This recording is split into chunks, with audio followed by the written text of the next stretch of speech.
twakire papa, hagarare natwe mu izina rya Yesu.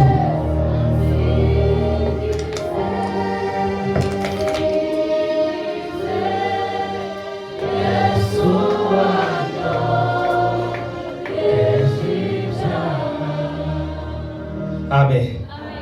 Kongere duhe Imana icyubahiro gake. Ndanezerewe cyane kubw'uyu munsi n'umugisha kuba mpagaze imbere y'abaperezida benshi bangana gutya, ari jye Museveni uhari. Ndashima Yesu. Nyakubahwa abayobozi turabashimiye. Amen. Amazina yanjye nitwa Byiringiro Emery, ibyo birahagije. Gusa ako kantu kajya karengaho nuko njya nkunda kuvuga ko nanjye ndi umugabo. Amen.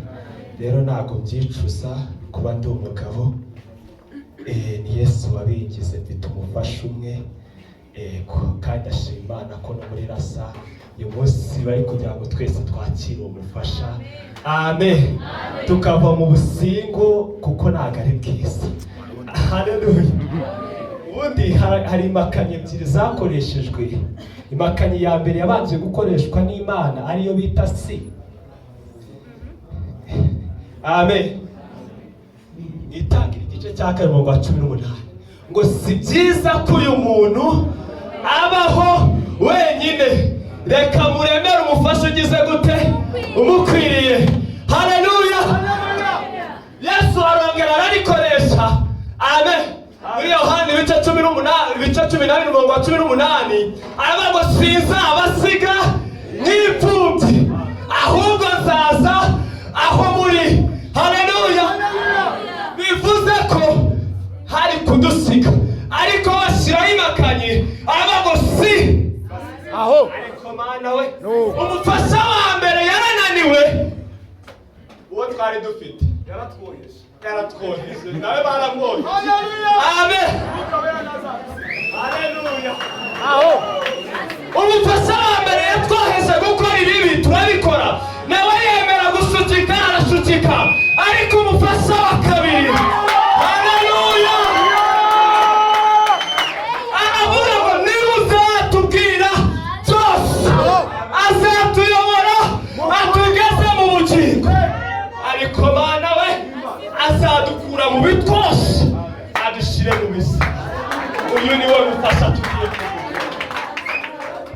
Ubundi iyo ndi kuvuga Yesu ntabwo njya ngira ubwoba. Aka kantu kimakanye kanyumije. Amen. Nawe uzajya wumva ngo sinzagusiga, sinzaguhana, sinzakureka, sinzaguta. Haleluya. Twongere tumuhe icyubahiro. Muranyemerera mbanze manure mbere yuko ninjira mu cyigisho cyangwa byihorere? Manure. Reka manure mu izina rya Yesu. Haleluya. Ko twinjiye mu gice cy'ubuhanuzi. Haleluya. Mwuka w'Imana yavuganye nanjye. Vugana nanjye ibintu biri 9. Amen. Amen. Arambwira ngo hari ibintu abantu bari guha agaciro bitari bikwiriye guhabwa agaciro. Bambura ibyari bifite agaciro kabyo. Amen. Ibyo bintu murabizi.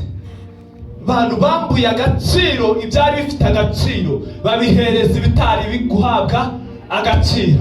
Munyemere mbihanure mu izina rya Yesu. Haleluya. Ni ibice abantu bahaye agaciro bakirengagiza ibifite agaciro.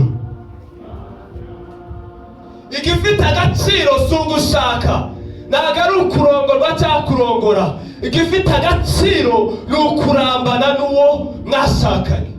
Benshi bashyize imbere gushaka, benshi barimo barabitegura, ariko icyo si cyo gifite agaciro. Gifite agaciro ni ukurambana n'uwo wahisemo. Amen. Icya kabiri gifite agaciro. Yego bafure y'inyuma iri kubasakuriza. Mugabanye bafure y'inyuma kugira ngo ubutumwa buze kumvikana neza. Biracyabasakuriza? Mwongere iyi ngiyi kugira ngo mwumve. Imana ibahe umugisha. amen. Ndizera ko bisobanutse noneho. Haleluya. Kongera Imana icyubahiro ko nabyo mubyumvise. Icya kabiri, igifite agaciro si ibyo ugiye kubamo, si ubutunzi ugiye kubamo, ahubwo igifite agaciro ni uko uzabibamo. Ibyo ugiye kubamo bishobora kuba ari byinshi, ariko icyo cyo gifite agaciro. Gifite agaciro ni uko uzabibamo. Uzabibamo unezerewe cyangwa uzabibamo ubabaye. Amen. Ugomba kubanza kwita kuri icyo. Icya gatatu, gifite agaciro si uwo mugiye kubana, yaba kuruta cyangwa ari mutoya. Gifite agaciro ni uko muzabana, ko muzubahana, ko muzakundana, ko muzajya inama. Igifite agaciro ntabwo ari uko washaka umutoya cyangwa umunini cyangwa umukuru cyangwa ubyibushye cyangwa unanutse. Igifite agaciro ni uko muzabana. Amen. Haleluya. Gifite agaciro si aho muzaba, mwaba hanze y'igihugu, mwaba imbere mu gihugu, mwaba mu bukode, mwaba mu nzu mwiyubakiye. Gifite agaciro ni uko muzahaba. Amen. Kuba ahantu haheze ariko nta munezero ufite ntacyo byamara. Gifite agaciro ni uko muzahaba mwembi. Haleluya. Gifite agaciro si ingano y'ibyo kurya n'ibyo kunywa mutunze, ahubwo igifite agaciro ni uko muzabisangira. Uzi guteka ibiryo ukabirya wenyine cyangwa ukanabimenya. Igifite agaciro rero si uko wabigira ari byinshi, ahubwo igifite agaciro ni uko mwabisangira. Haleluya. Iyo bari gusezerana baravuga ngo nzamukunda arwaye, nzamukunda ari muzima, nzamukunda dushonje, dukenye, dukize, dusangira akabisi n'agahiye. Ariko are you sure yuko akabisi nzagashobora?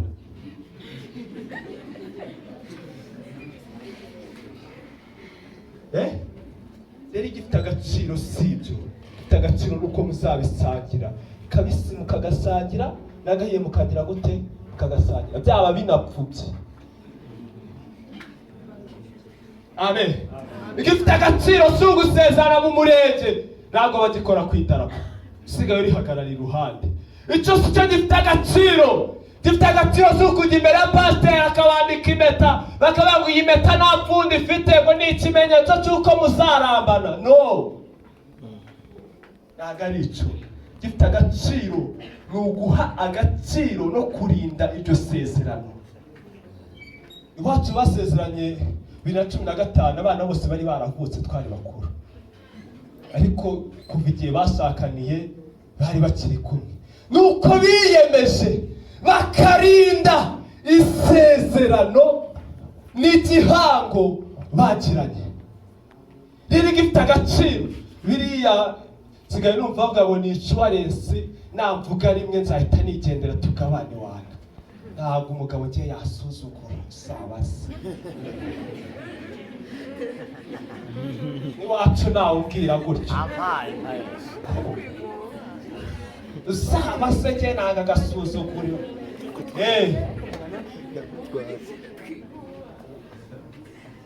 Amen. Amen.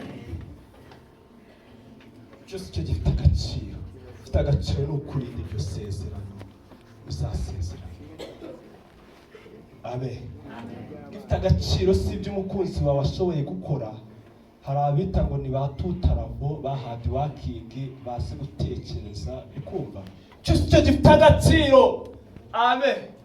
Igifite agaciro ni ukuzabasha kugushimisha ubabaye. Wasanga ashoboye guterura ibyuma ariko akashobora no kukubabaza ariko adashoboye kugushimisha. Cyose cyo gifite agaciro. Gifite agaciro nuko azagushimisha, nuko azaba icyuzuzo cy'ubuzima bwawe. Amina.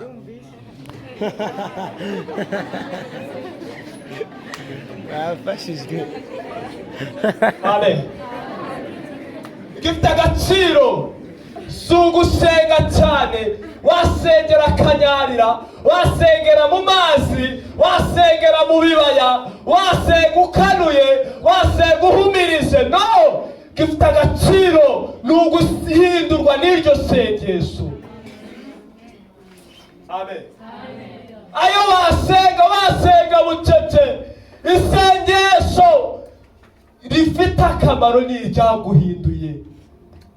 muririmbyi arabisobanukirwa 49 avuga ibihe senga Uwiteka binarura mu magarara yari yasobanukiwe agaciro k'isengesho avuga isengesho icya mbere rinarura mu magarara icya kabiri rinemeza yuko asubiza.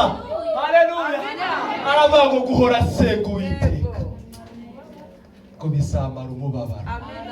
Arangiza aravuga ngo njyewe nimara kwiyambura uyu mubiri nambaye kudapfiteka ibi bihe byo gusenga nzabisezera. Yobu bari bamusengereje bari kumubwira ngo Yobu ntabwo ibi bintu byasa ari gusa wakoze icyaha pfukama hasi wihana. Yobu arangije arababwira ngo njyewe nzi yuko umucunguzi wanjye ariho. Haleluya. Ngo kandi amaso yanjye azabo nagarayude ngo umunsi nzaba niyambuye umubiri ubora uyu ngo nambaye kudapfiteka. Kongere duhe Imana icyubahiro. Kumenya agaciro k'isengesho icyo gifite agaciro. Gifite agaciro si ugusoma ibitabo byinshi na Bibiliya nyinshi na komantere. Gifite agaciro ni isomo ukura mu byo usoma. Amen. Guhindurwa n'ibyo usoma cyo nicyo gifite agaciro. Amen. Ndumva ubuhanuzi bwa mbere burangiye ngiye mu bwa kabiri. Haleluya. Muri iki cyumweru nari ndimo ndibaza, nagize agahinda umutima wanjye ndavuga ngo reka njye gushakisha. Narimo ndashakisha ngo ndebe nimba hari physical evidence ziprovinga nimba Jesus ari existed. Narasacingaga ngajya kubona ngabona hambere ngo there is no physical evidence that prove that Jesus is existed. Ndangije ndavuga ngo ba bantu bajya bakana Yesu babonye ijambo se nzajya mbabwira iki? Nyine nanjye najya ndebe ko mbona akantu kari physical nimba baravumbuye nk'igufwa rye cyo mu musaya bakabagira igufwa n'iri cya Yesu. Ndangije ndavuga ngo abo bantu bashaka kubwira ijambo, kuko kubwira umuntu ko Yesu akiza ataramubona ataramwizera biragoranye. Kuvuga ngo Yesu arabohora nawe atarabohoka atabizi biragoranye. Akeneye physical evidence proof. Amen. Ijoro ryo kuwa gatanu ryamye nambabwire physical evidence. Mwigeze kubona imyaka bandikagaho nari ndyamye haza ikibazo kirambaza ngo Jesus is real or fake. Ko nyine ni mu Cyongereza bambazaga Jesus is real or fake. No buri gisubizo. Haleluya. Haza umwaka ikibazo kubera ikibandika imyaka bakongeraho BC bakongeraho AC bisobanuye iki? BC bisobanuye iki? Noneho ubwo nabashije ngo kubera iki nyine babishyiraho muzima icyo batashizeho ngo before Emery hari ba Socrate kuki batashizeho ngo before Socrate nimba ari Socrate nimba ari iki hari ba Isaac Newton ba physicians kuki batashizeho ngo before Newton cyangwa after Newton bagashyiraho before Christ. Amen. Ese mbona physical evidence namwe murayibonye na yindi physical evidence Jesus is real. Amen. Na wundi Yesu wabayeho uwo bavuga ngo ni before Christ mbere yuko batangira kubara muri positive mbere yuko haleluya uwo Yesu yahozeho. Hari BC na AC sinzi nimba hariho n'iyindi hari yindi ramuzi bene abantu bize nta kintu wabarize utarahuye n'uwo mwaka nibibaho. Amen. Rero bantu zindawusoje mu izina rya Yesu. Mureke twinjiye mu cyigisho cy'uyu munsi. Amen. Guhamya ni iki? Yesu ashimwe. Guhamya ni iki? Guhamya ni ukwemeza abantu ibyo wabonye, ibyo wumvise, uzi neza ko ari ukuri udashidikanya. Mu rukiko bajya bahamagara batanga buhamya abazanywe no kuvuga ibyo yabonye, ibyo yumvise, ibyo azi adashidikanya. iyo bamubajije agatangira akanyuranya, ubwo buhamya bwe buba bupfuye, aba arimo arateka umutwe, sibyo? Rero guhamya ni ukwemeza udashidikanya ibyo wabonye, ibyo wumvise, ibyo wasomye, ibyo uzi neza ko ari ukuri, udashidikanya. Kubohora ni iki? Kubohora ni uguhabwa uburenganzira, Yesu ashimwe, wari warambuwe bwo gukora ibyo ushaka. Mbega ni ugusubirana uburenganzira wari warambuwe bwo gukora ibyo ushaka. Iyo umuntu bamushyize muri gereza, baba bamwambuye uburenganzira bwo kujya aho ashatse, bwo gukora ibyo ashatse, bwo kugenda uko ashatse, bwo kuvuga ibyo ashatse. Amen. Rero iyo bamurekuye, baba bamusubije bwa burenganzira bagize gute? Bamwambuye.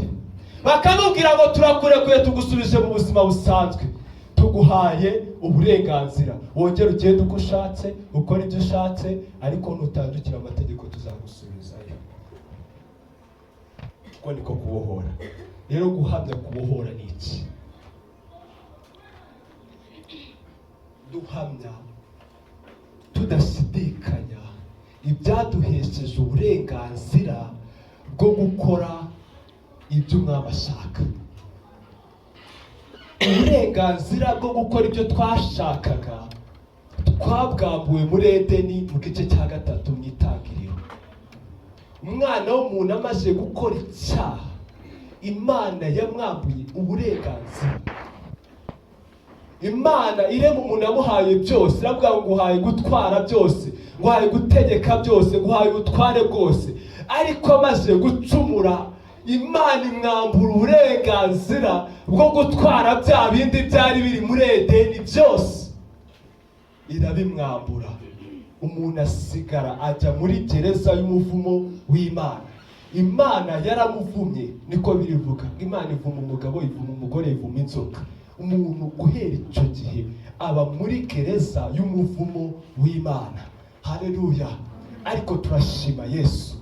Yesu nta kindi cyamuzanye kwari ukugira ngo atubature, aduheshe bwa burenganzira bwo gusabana n'Imana, aduheshe bwa burenganzira bwo kugendana n'Imana, aduheshe bwa burenganzira bwo kuganira nayo. Haleluya.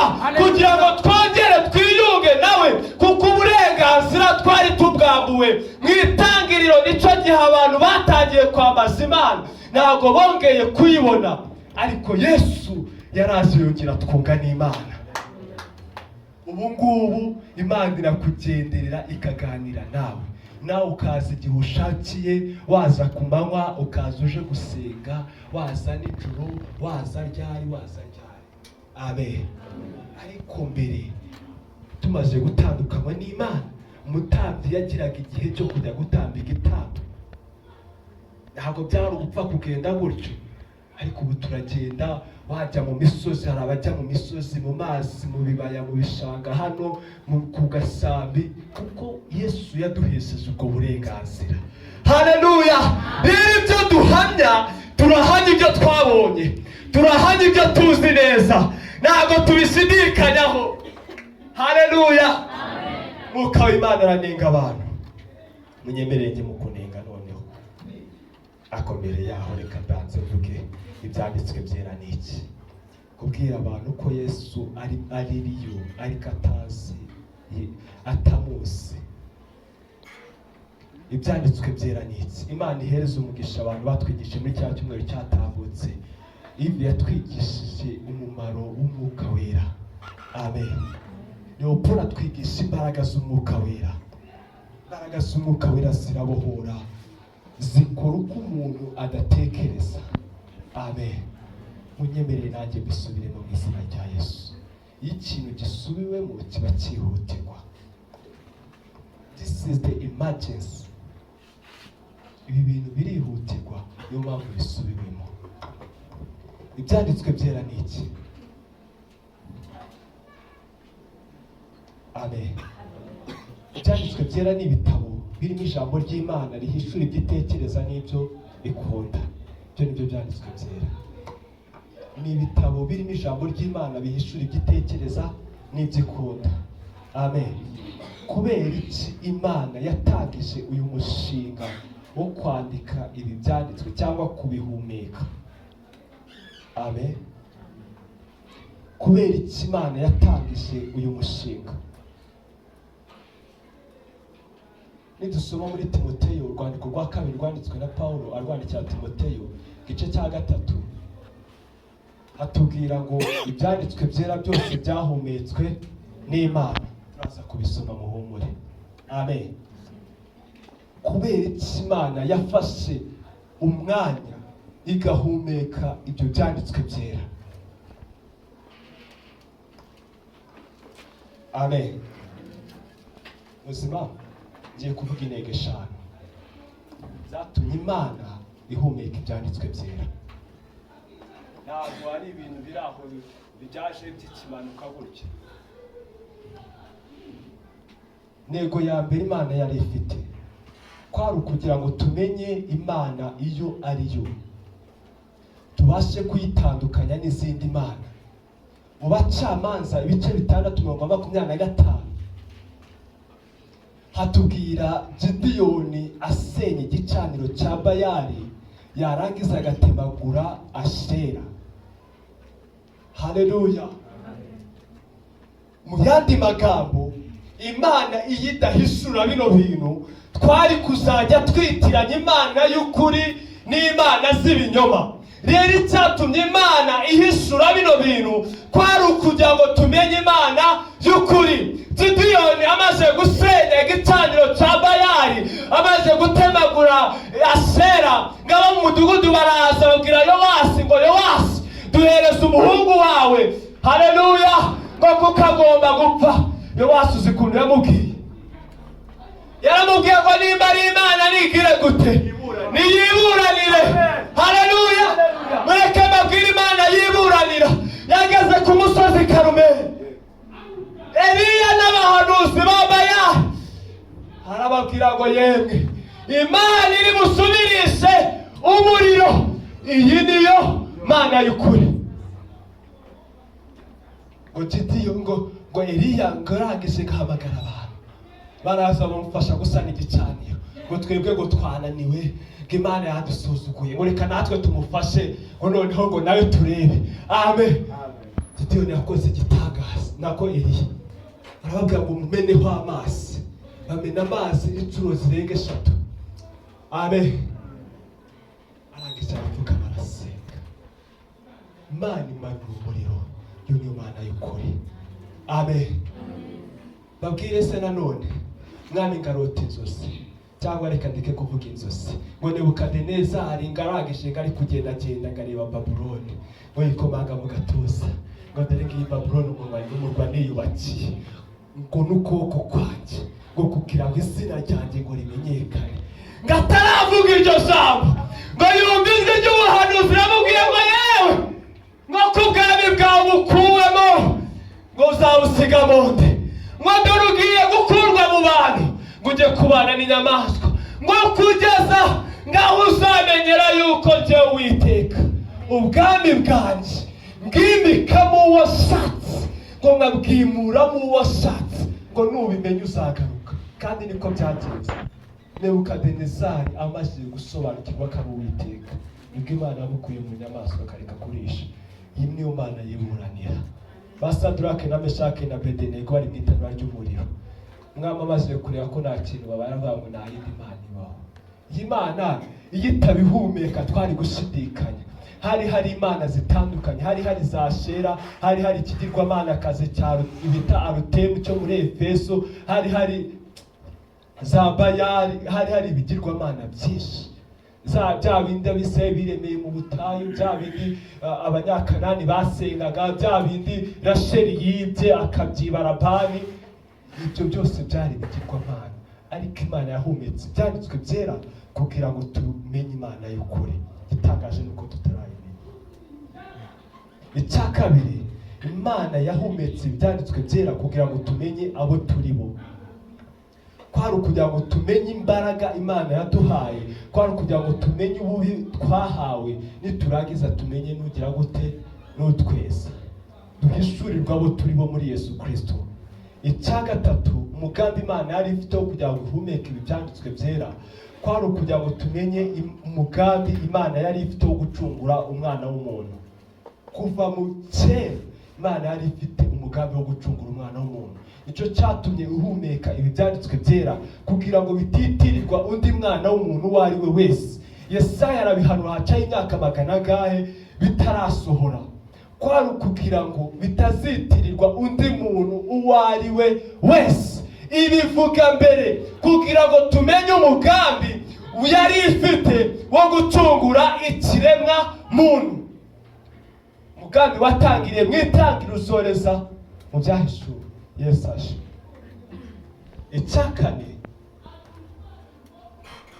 kwari ukugira ngo tumenye uko dukwiriye kubaho no kwitwara.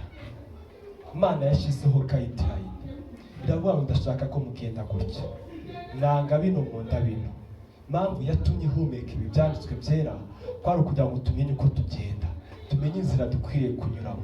Niyo mpamvu Imana yatangije uyu mushinga wo kubihumeka. Amen. Icya gatanu, kwari ukugira ngo tumenye ubuzima tuzabamo nyuma y'ubu buzima. Ntabwo ubuzima burangirira hano. Ushobora kubaza umuntu nkamubaza ngo nupfa uzajya ngo nzajya mu gitaka, uzamera gute? Uzabura.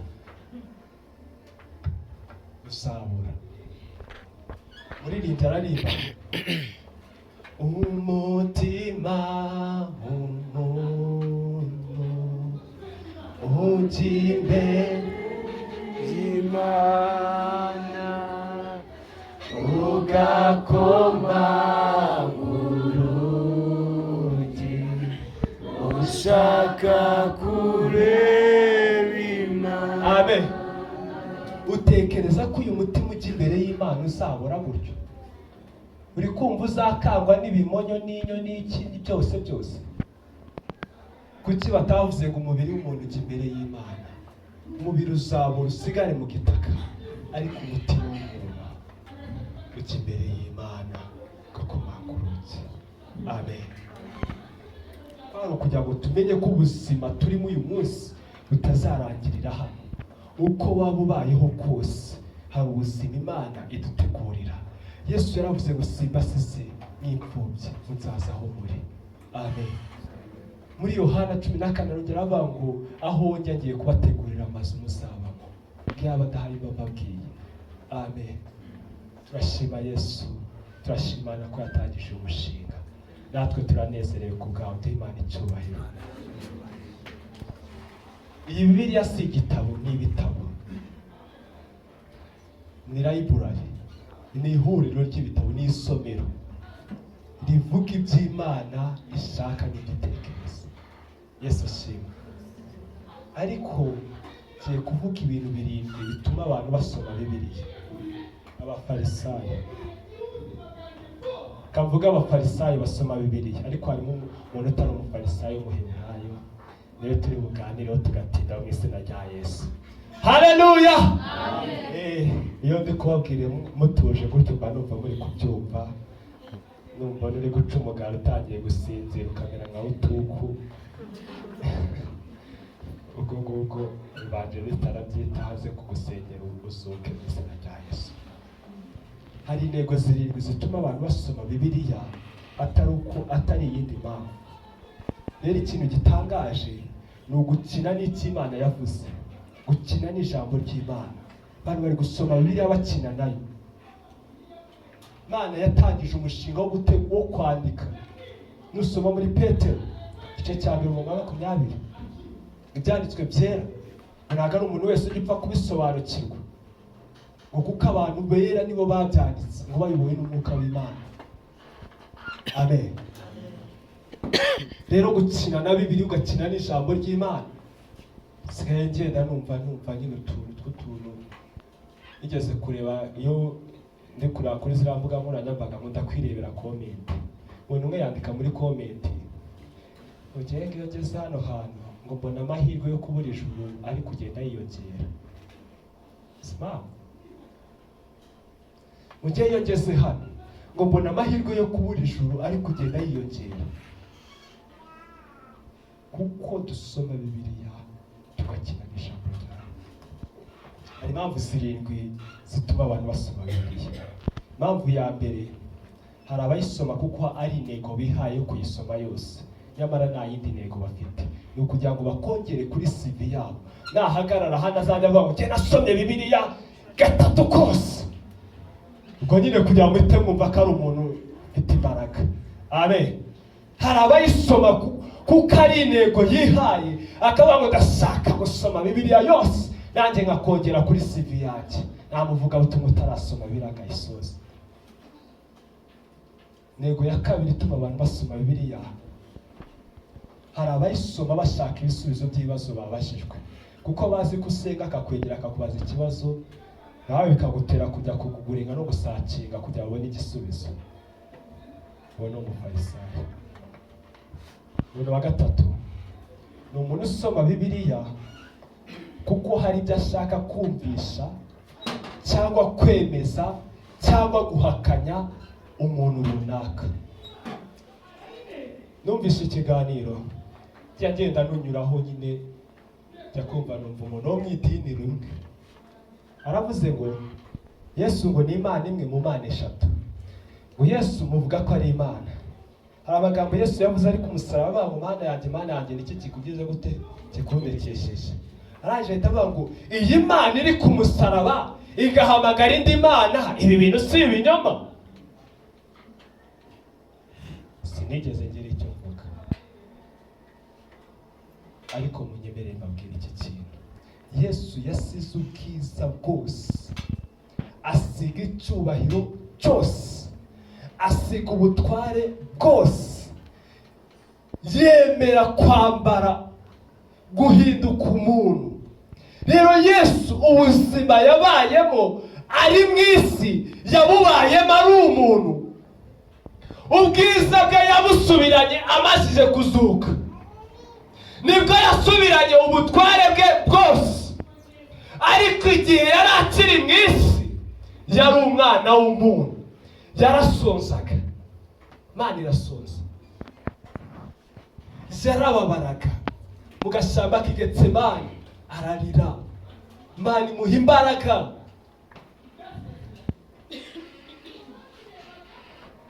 Rero Yesu ntago hagiye ku musaraba Imana, ahubwo hagiye Imana yihinduye umuntu. Iyo Yesu aza iyi Imana iza mu isi ari Imana mu butware bwayo, ninde wari kuyireba? Amen. Yesaya yerekwa gatoya avuga ngo mbonye ishyano kuko mbonye umwami wanjye. Amen. Hari abayisoma rero kugira ngo bayobye abantu cyangwa babemeze ibyo bari gutekereza cyangwa banabahakanye. Umuntu wa kane ni umuntu usoma kuko yageze mu materaniro. Utafata undi mwanya muri telefone zacu benshi mukira application za Bible, iz'icyongereza, iz'ikinyarwanda, ikigereki, ikitaliyani, gishinwa murakigira nacyo ntabwo nyize, ariko hari abayisoma kuko bageze mu materaniro, ntanajya no gushaka igitabo akakibura agahita abyihorera. Ntabwo batambona abandi bari gusoma nk'igishakisha igitabo, ibyo byambagaho kera. Izo ni ingaruka zo kutabisoma. Umuntu wa gatanu ni abayisoma kugira ngo bagire ibyo bayifashishamo mu gutera urwenya. Hari abayisoma kugira ngo bayifashishe mu gutera urwenya. Ujya mubumva? Yego. Ako mwabaye gute? Urakina n'ijambo ry'Imana, ijambo ryari mu isi, nageze ukariteramo urwenya uko ushatse. Imana itubwirire neza. Umuntu wa gatandatu ni umuntu wisoma kuko bamuhaye agatuti ko kubwiriza, kuko bakubonamo Imana bakaguha agatuti bikagutera gusoma Bibiliya usanzwe utagiye usoma. Uyu ni umufarisayo. haleluya. twongere Imana icyubahiro. Katuvuga umuntu wa karindwi, umuheburayo. Haleluya. Umuntu wa karindwi ni umuntu usoma Bibiliya asakasaka ngo amenye icyo umwami Imana akunda. Ni umuntu usoma Bibiliya asakasaka ngo amenye icyo umwami ashaka. Ni umuntu uyisoma kugira ngo arinde ubugingo bwe. Amen. Akayisoma kuko afite intego izamugeza mu bwami bw'Imana. Akayisoma kuko amaramaje ashaka gukora ibyo Imana ishaka. Haleluya. Mwese mbifurije gusoma Bibiliya mushakashaka icyo umwami ashaka, mureba ko mwamenya icyo umwami akunda, kugira ngo abe ari cyo dukora. Kuyisoma uri butere urwenya, kuyisoma ari intego wihaye, ibyo nabyo ni byiza, ariko ikiza kurutaho ni ukuyisoma ushaka icyo umwami ashaka. Haleluya. Bagira inama ho gatoya, nudasoma Bibiliya ntuzigera umenya icyo Imana ishaka. Yego, nudasoma Bibiliya ntuzigera umenya icyo Imana ishaka. Ariko kandi nudasenga ntuzigera usobanukirwa icyo Imana igushakaho. Nudasoma Bibiliya ntuzamenya icyo Imana ishaka. Ariko kandi nudasenga ntuzigera usobanukirwa icyo Imana ivugana nawe cyangwa icyo Imana ishaka. Gusoma ni kimwe, gusenga ni ikindi. Nutabifatanya uzasoma nk'uko usoma bya bitabo bindi, ntuzigera usobanukirwa icyo Imana igushakaho. Icyo usabwa ni ugusoma ugasenga kugira ngo igusobanurire. Amen. Byose birajyana. Yesu ashimwe. Ngeze ku cyanyuma dusoze dutahe. Sidushaka gutaha se, nta telefone mfite ngo ndebe ibintu utayigeze, ariko ndashima. Amen. Tugiye kureba umumaro w'ibyanditswe byera. Ubwo ndabizi bamwe bari bagiye gutangira agaseka atigeze abumbura Bibiliya ngo byagenze gute.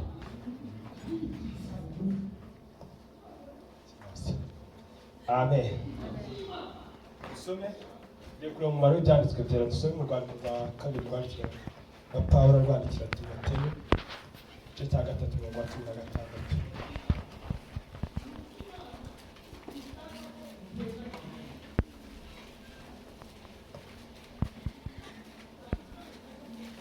Ibice 3 umurongo wa 15 dore ku wa 15 aravuga ngo rwandiko rwa kabiri rwanditswe na Pawulo rwandikira Timoteyo, igice cya 3 umurongo wa 15 aravuga ngo kandi uzi yuko uhereye mu buto bwawe wamenyaga ibyanditswe byera bibasha kukumenyesha ubwenge bwo kukuzanira agakiza gaheshwa no kwizera Kristo Yesu. Ibyanditswe byera byose byahumetswe n'Imana kandi bigira umumaro wo kwigisha umuntu no kumwemeza ibyaha bye no kumutunganya no kumuhanira gukiranuka, kugira ngo umuntu w'Imana abashyitse afite ibimukwiriye byose akora imirimo myiza yose. Nakire neza ijambo ry'Imana. Umumaro w'ibyanditswe byera ni imimaro 5 nanditse Pawulo yabwiye Timoteyo. Amen. Ikintu cya mbere yaramubwiye ngo ibyanditswe byera byahumetswe n'Imana. Icyo ni ikintu cya mbere dukwiriye kumenya. Amen. Ntabwo byanditswe na Isaac Newton, ariko njyewe njya nagazwa cyane no kubona umuntu biga ibyo abandi bavumbuye yigize igitangaza cyane ngazi byose ntacyo uravumbura. Amen. Isi yatwigishije human revolution, ihinduka ry'umuntu, ntiyigeze yigisha human creation. The Bible niyo yonyine itubwira human creation, iremwa ry'umuntu. Muri history mwize revolution za hominids, homo sapiens n'abandi n'aba Homo erectus sabo ngabo. Iyo ni human revolution, ngo batagiye ngo bagenda gutya ngo bagenda ngo bagera gutya nyine. Ariko the Bible niyo yonyine yatubwiye human creation.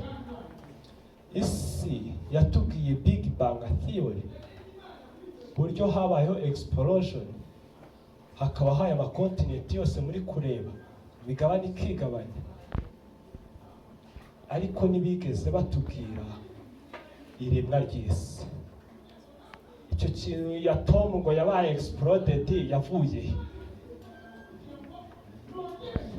Bible ni kontininzemo creation. Rero biratangaje gutinda muri revolution, ugatinda muri discoveries, ukirengagiza creation. Discover no kuvumbura byari bihari, ukavumbura nyine cyari gihishwe, si byo se? Ariko nta numwe wigeze urema.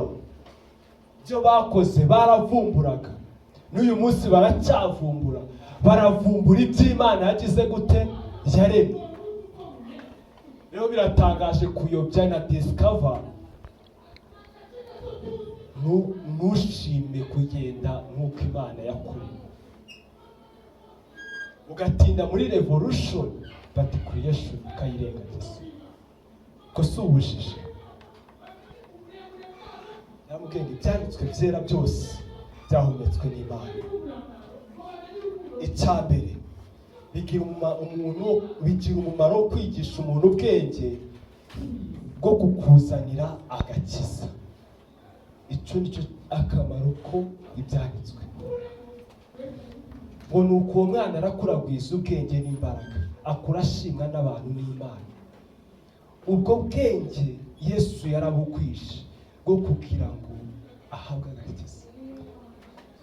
Kuko yari umuntu yari akeneye agakiza gaturuka ku Mana, yari akeneye ubwenge bw'Imana. Ibindi byose yari abisize, Imana irongera imuhereza iby'umuntu byose yari afite, imwambura iby'ubumana. Icya kabiri, byanditswe byera bigira umumaro wo kwigisha umuntu. Ubundi kwiga ni ugusobanukirwa icyo utaruzi. Take the knowledge of something you don't know. Kumenya no gusobanukirwa icyo utaruzi, icyo gihe tuvuga ko wize. Rero iyo bakwigishije ntufate, ntabwo uba wize, uri mu kigare. Ariko Umwuka Wera uratwigisha. Amen. Icya gatatu, Umwuka Wera, ibyanditswe byera bigira umumaro wo kwemeza umuntu ibyaha bye.